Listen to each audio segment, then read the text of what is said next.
In today's video, I want to talk about the mirror effect, why autistic partners mimic your stress levels and emotions. Okay, there's something confusing and honestly pretty painful that happens in a lot of neurodiverse relationships. For example, the NT wife gets overwhelmed, her tone shifts, her nervous system spikes, and suddenly her ASD husband escalates too. In other words, he matches your nervous system dysregulation, we will say. And in that moment, it can feel like, he doesn't care, he's making it worse, he's choosing conflict instead of connection. But what if I told you what looks like emotional disconnection is often a neurological reflex of connection? So today we're going to break down what I call the mirror effect. And once you understand this, something really important happens. You stop trying to fix your partner and you start changing the system the two of you are trapped in. Now let's talk about what the mirror effect actually is. I want to define this very clearly. The mirror effect is when one partner, often the autistic partner, automatically reflects the emotional intensity of the other person's nervous system. Not intentionally, not strategically, and not because they want conflict. It's reflexive, almost like emotional echo. So if your energy goes up, his goes up. If your tension rises, his rises. If your frustration sharpens, his frustration sharpens. And here's where this gets misunderstood. Most people assume, well, my spouse is reacting to me. No, what's actually happening is they're reacting with you. That's a completely different model. Now let's talk about why this happens. This is going to be some neurological framework here. We're going to step out of psychology language for a second and go into physiology. Because if you don't understand this part, you keep personalizing something that isn't personal. So here it is. Autistic nervous systems are often highly sensitive to input, less filtered, less buffered, and faster to register intensity, which means that your ASD spouse doesn't hear your words. He registers your tone, your pacing, your tension, your breathing, your emotional charge, and instead of dampening that input, his system amplifies and synchronizes with it. This is what we might call emotional contagion without a regulator. Now here's the paradox that most couples miss. This can actually be a form of hyper-empathy, not lack of empathy. Regular empathy is I understand your feelings and can respond calmly. Hyper-empathy is your internal state is now happening inside me too. That's not absence of empathy. That's over-absorption without modulation. Now let's talk about the feedback loop and why it escalates so fast. We're going to look at what happens between the two of you, because this is where relationships get stuck. It usually looks like this. You feel something, you express it with intensity. Your ASD spouse absorbs it and mirrors it. His reaction comes back sharper and more rigid. You feel dismissed or escalated. You increase your intensity. He escalates further, and now you're in a loop. Not disagreement, a system, a feedback loop. And here's the key insight. Neither of you is regulating the system. You are now both being regulated by the system.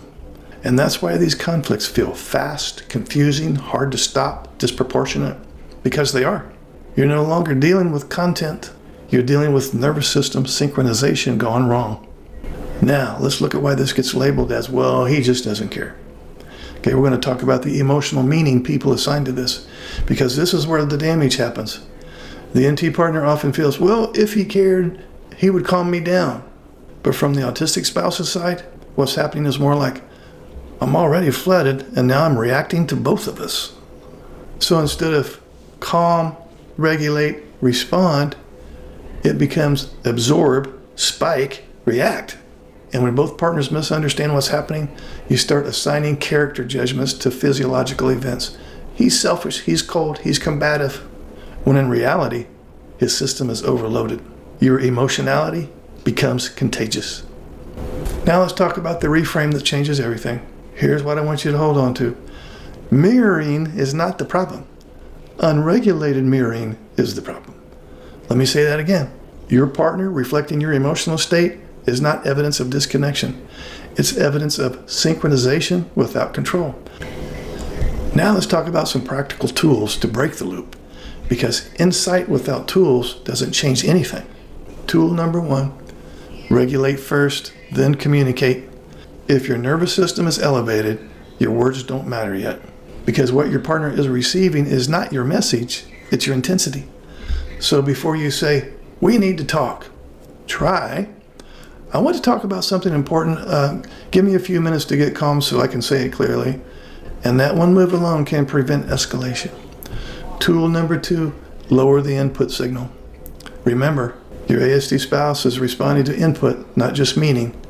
So you may want to adjust your tone, your speed of words, your volume of words, body posture. You're not walking on eggshells. You're just adjusting the signal strength so his system doesn't get overloaded. Tool number 3, we're going to name the loop in real time, and this is powerful. So instead of arguing content, interrupt the pattern. Hey, I think we're both escalating right now. Or this feels like that loop where we both get pulled up. That creates awareness inside the moment, not after the damage. Tool number 4, build a shared de-escalation agreement. Do this when you're both calm, not in conflict. You want to agree on a pause phrase, for example, hey, let's reset. You want to agree on a break structure, maybe 10 to 20 minutes apart from one another. And you want to agree on a return plan. Okay, let's try to come back at 7:30. Because without a plan, pausing feels like abandonment. With a plan, it feels like protection of the relationship. Tool number 5, assign roles during escalation. This is advanced, but very effective. One partner becomes the regulator, not the winner, not the fixer, not the stabilizer, and sometimes that role will rotate. But someone has to step out of that loop first. Now let's talk about the mirroring paradox. Here's the part I really want you to take with you. The same mechanism that escalates your conflict is the same mechanism that can deepen your connection. Because if your ASD partner mirrors your stress, he can also mirror your calm. If he can absorb your tension, he can also absorb your steadiness, which means you're not just reacting to each other now. You're shaping each other's internal state in real time. So the question becomes, what am I introducing into the system right now? Not perfectly, not constantly, but intentionally. Because once even one of you learns to stabilize the system, both systems become calm and everything starts to change. Now, if this helped you see your relationship differently, you're not alone in this. This pattern shows up in a lot of neurodiverse couples, and it's fixable once you understand it. And if you want to go deeper into this work, practical tools, real examples, step-by-step coaching, make sure you subscribe, because this is exactly what we do here. Also comment. I read and respond to all comments. I'll see you in the next video.